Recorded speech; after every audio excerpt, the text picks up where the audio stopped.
Au départ, Yumi a publié, il faut aller voir le livre de Yumi qui s'appelle Le Pansori, un art de la scène, et qui est un très gros bouquin, très lisible, qui raconte toute cette histoire. On suppose que c'est né au début du XVIIIe siècle, sur les foires et marchés du sud-ouest, qui est une région très musicale, et c'était des saltimbanques, en fait. Il y avait des danseurs de corde, des raconteurs d'histoires, des montreurs d'ours, tout et n'importe quoi. Et les maris des chamans, qui les accompagnaient, en ont eu marre d'être toujours dans l'ombre, et ils sont montés à l'avant-scène, et ils ont commencé à raconter des histoires en chantant. Ça a été très vite repéré par les jeunes nobles. Et donc c'est comme ça qu'on a eu des traces. C'était des jeunes nobles, on commençait à des jeunes lettrés, disons. On dit mais il se passe des choses incroyables sur les foires et marchés. Il y a des mecs qui font des trucs, qui racontent des histoires, c'est magnifique. Et donc mine de rien, du 18e dans le Chola, petite région, on est arrivé à la fin 18e puis au 19e où c'est devenu national, c'est-à-dire dans la totalité de la péninsule, chez les nobles qui invitaient les chanteurs à venir agrémenter les fêtes et tout ça, puis au Palais Royal, et à la fin du 19e, c'était un genre soutenu par le dernier roi de Corée, et qui leur a offert un théâtre, et les chanteurs étaient des stars. Des stars qui avaient intérêt à se soumettre quand même à la noblesse et à pas faire les malins. Il y en a qui ont mal fini comme ça quand ils se sont pris un peu trop sérieux. Après, c'est l'histoire de la Corée. Le Japon est arrivé. Le Japon appréciait un peu moins ce genre de choses et le pansori est entré en veilleuse. Mais a continué à créer des pansori de résistance. Il y a eu des pansori de résistance contre les Japonais. On a inventé des histoires qui racontaient des histoires de patriotes. Et après, il y a eu la guerre de Corée. Là, il y en a plein qui sont partis au nord. La Corée du Sud était l'État le plus pauvre de toute la région. Les chanteuses ont continué à se transmettre, ça allait mourir. Et puis tout d'un coup, la Corée du Sud, ce nouvel État, a décidé de se dire mais on nous a privés du Nord déjà de toutes les richesses. Il faut qu'on existe, il faut qu'on montre qu'on existe, on a un passé. Et donc dans les trésors nationaux, il y a des jeunes gens qui étaient au ministère de la Culture et qui aimaient le pansori et qui ont dit attention, le pansori, ça c'est en danger. Il faut le patrimonialiser parce que ça va disparaître. Et donc à partir de là, il y a eu tout un mouvement de remontée jusqu'à la fin du XXe où on a remonté les versions intégrales et on a patrimonialisé les 5 classiques.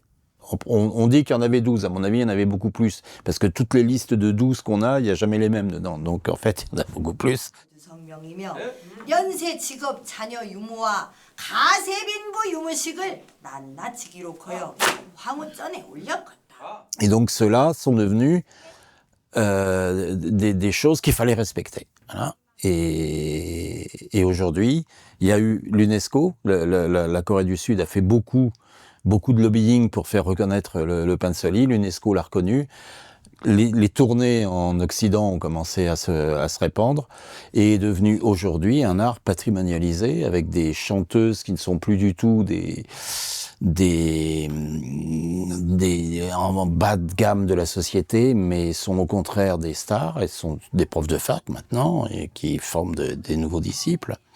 Et cet art est un art tellement étrange, c'est comme j'ai tendance à le présenter en disant que quand vous entendez une chanteuse de pansori, vous avez l'impression que Tom Waits chante du bel canto, quoi. C'est tellement la voix est rauque. On appelle ça l'opéra rauque. Et pendant des heures, elle va vous raconter, chanter et jouer une histoire avec comme seul accessoire un éventail et comme seul accompagnateur un joueur de tambour qui pousse des beuglements derrière.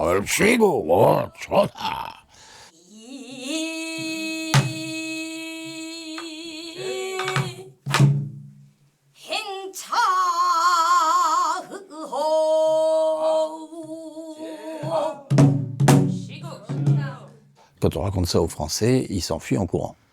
Sauf que c'est magnifique, et tous les musiciens, les premiers, avaient découvert cet art et adoraient le pansori. Donc il s'agissait de le faire découvrir à un plus grand nombre, à un public français. Donc on se bat avec Yumi pour faire connaître ce genre, c'est-à-dire qu'on surtitre à chaque fois qu'on peut faire venir une chanteuse ou qu'un festival fait venir une chanteuse.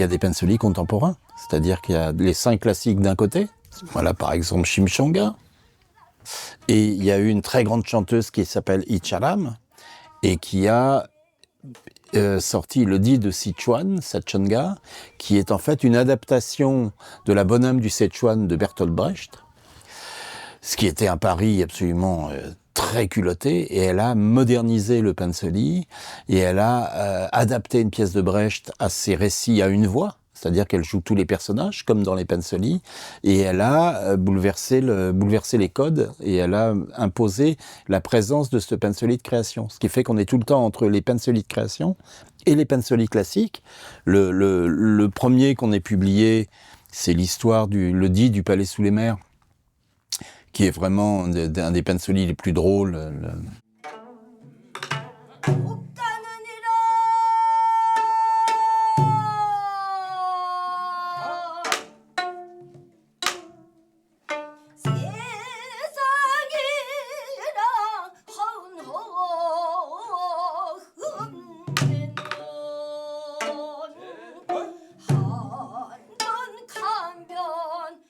Et donc c'est cette voix, c'est cette puissance vocale qui fait que c'est considéré comme la voix de la Corée, en fait. C'est comme l'âme profonde de la Corée, le Han, ce sentiment de souffrance, ce sentiment de douleur comme ça qui semble marquer le peuple coréen.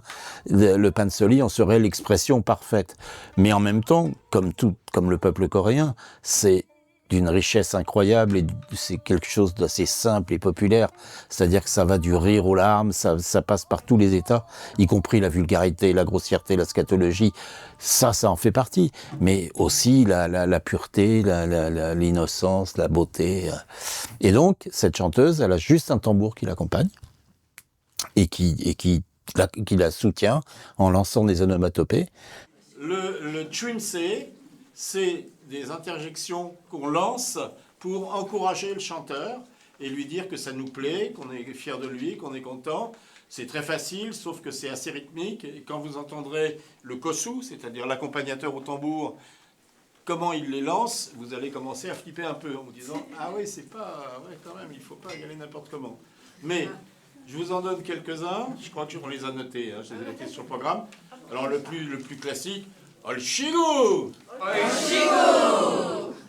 Admirable. Admirable. Olshigu, quel plaisir. Olsu. Quel bonheur. Ils vont avoir peur, là.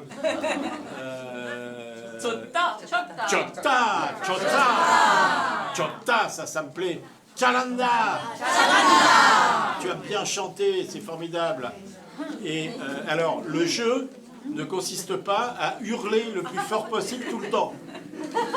Parce que vous écoutez les chanteurs quand même.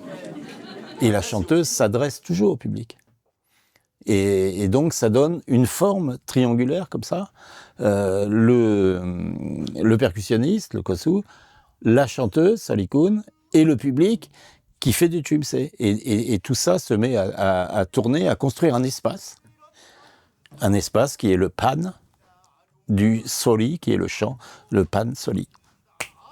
너희를 죽이길 것이로되 우리 선생 명령하에 너희를 산장 조감을 못 시키는구나.